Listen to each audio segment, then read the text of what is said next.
Hey, what's up? I'm Nick Santino, and I'm fueling the media. So have a little faith in me. Oh, have a little faith in me. I'm gonna go home for a little bit, and then we're going to the UK together, me and the Maine, in October. And now I'm planning on like a full US thing for like November. So it kind of keep busy touring. I think it's kind of a modern take on the classics. Is kind of what I like to look at it like. I drew a lot of influence from, Jackson Browne and Tom Petty and those kind of guys. So I feel like it has the heart and soul of an old Tom Petty record, but with like a modern day media approach on it. Probably there's a song called "Have a Little Faith in Me" on there, and I feel like that song is a very relatable song for anyone that will listen to it, whether it's a hardcore fan, a metal fan, or a hip hop fan. I feel like everybody can find some sort of appreciation in that one song. Yeah.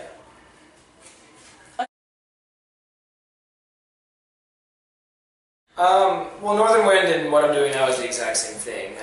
When I went off to do a solo thing, I didn't want to just go off and be Nick Santino. I thought that it would draw a little bit more attention to my new project if I had like a band thing on it, because it worked. It got people thinking and talking and like, does he have a new band? What's going on? Who's the Northern Wind? What's that? And I thought it was cool. It's just a little moniker to toss on the end there. And now when I released my full-length record, I wanted to just kind of do a traditional classic full-length record and just put it under my name and not confuse anybody with a band or anything like that. And when I start touring, full-time with a band and stuff, which ideally I want to start doing like next year, maybe having a backing band, they'll come back to the Northern Wind. I think my parents. Nobody in my family plays music. They just all love music, and my parents are always walking around the house singing songs that they love and whatever. And they were my biggest fans. They've always been my biggest fans. Even when I was in a shitty pop punk band when I was in like 6th grade, they were my biggest supporters, and they've been like that since as long as I can remember. Like, I've never been grounded before in my life. Like, they're the coolest parents you could ever ask for. They'd never yelled at me for anything. Like, me and my sister would fight like cat and dogs, and they would just, you both are being idiots, that kind of thing. Like, we never got in trouble. Like, and I think that's the way to like raise your kids, and to kind of let them be a free spirit. My mom is such a flower child, and my dad is like the same way. I think they're just them being so cool to me growing up and being so, being so proud of everything that I do definitely made me think like, well, I'm going to be a musician, and they love that I'm a musician. They come to all my shows, they buy all my t-shirts, they own all my CDs, and they're my biggest fans. So I think I think they're the people that keep the kind of fire fueled, Ventura was really cool. It was in California, right on the water, so it was just like, when you think of California Warped Tour, like, that's like the cliche image that pops in your head. That's where it was, in Ventura, California. It's really cool. 8123 means more to them than it does to me, because for them it was like their hangout spot when they were all in high school, and it was like a parking garage, and that was the address that they would go to. And they just called it 8123, and so then later, because it meant so much to them when they were making a management company and label and kind of stuff like that, they just decided to, go with that. But for me, it's, I fall into the whole, it's definitely a family, and, it's a group of people wanting to help each other out, and you don't really see that a lot in the music industry. You used to see it with labels like Drive Thru Records, where every band was so supportive of each other on the label, and they would do tours and they would do all that. So we're trying to bring that thing back, and it doesn't really exist, but I think we have a really good thing going with 8123, and we're able to do 8123 tours where it's all of our friends' bands, and we're just trying to make it, and it's awesome because it's an independent thing. We don't have a label, we just kind of have our own thing, so I feel like fans can almost feel like they're a part of it, which is really cool. We sell the t-shirts because it's 8123. It's kind of just our big club. It's like our family club, It was awesome. Yeah, I had a lot of fun. I don't think we paid too much attention to what was going on. It was just a lot of there were so many people that we haven't seen in a long time. Like All Time Low was there, and just a lot of cool people that I didn't get to see. You don't get to see on Warped because they're off doing other things. So it was just like a big class reunion kind of thing. Yeah, like a big hangout. Yeah, it was awesome. Jeans, a ripped up Cramps t-shirt, suspenders, and a denim jacket, you know, keeping it real classy. Not wearing a dress like Pat. I don't know. High school is a cool time for me. I think a lot of people they look back at high school and they're like, oh, it's so lame.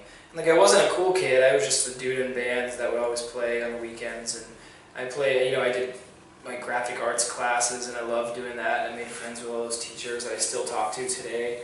So I guess, if anything, I would like to have told myself to get more into learning instruments that I didn't think was cool at the time, but I think cooler now, like piano and stuff. But that could go back from when I was like 5. I wish I picked up piano, you know, just kind of learning something different. But I loved high school because I got into a lot of music. That's where my first bands were, and then I got into graphic design and photography, and I still keep up with those things today, you know. So yeah, I think if anything, maybe just learning a little bit more about my craft, like instruments and piano and all that kind of stuff.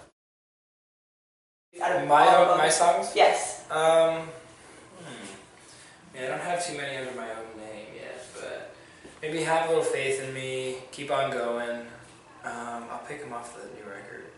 Can't Say I Miss You, It Is What It Is, and maybe Mood Ring Eyes. Yeah. They're off the new record, so I guess you just listen to that. That's good. There's only 6 more songs, so.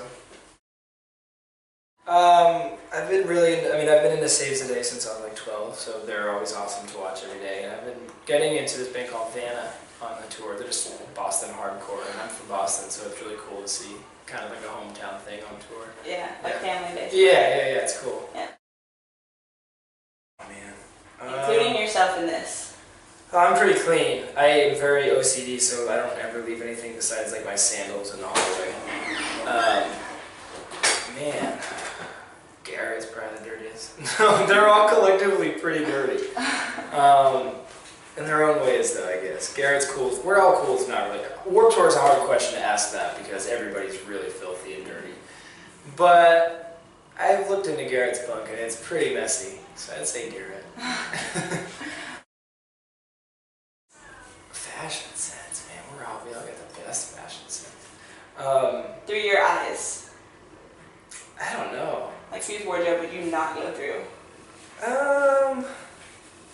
don't know. I kind of like everybody's thing that they all wear. They all have cool things. Like, John's got bizarre shirts that he wears that are like his dad's shirts, but I wouldn't necessarily wear them, but John pulls them off. Yeah. Eric Halverson. He's like not even in the main, but he's on the bus for some stupid reason. Or Jared. Jared cracks me up. Best dressed, me. Why not? Yeah, why not? We all wake up around 8:30.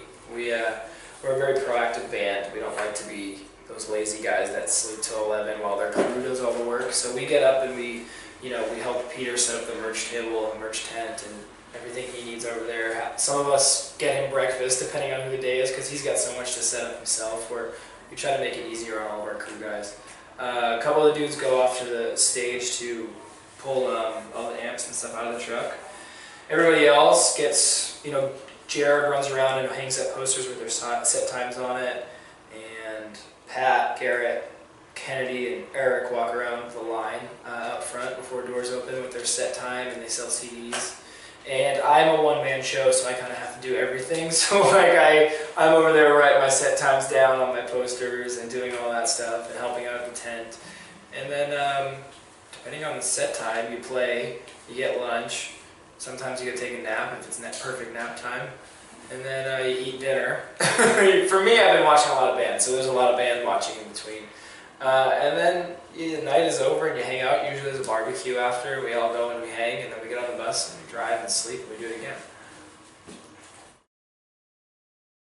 You kind of don't get thrown. I like it because it's a routine, but at the same time it's not because you're not on the same time every day. I played at 5:15 the last 4 days, and today I played at 12:35. So it's like you can't really get used to it. You can get used to waking up early and not feeling like a lazy piece of crap. But which I like, or else I'd be sleeping to noon and that'd be just awful. But so yeah, I think being in a routine is actually pretty nice.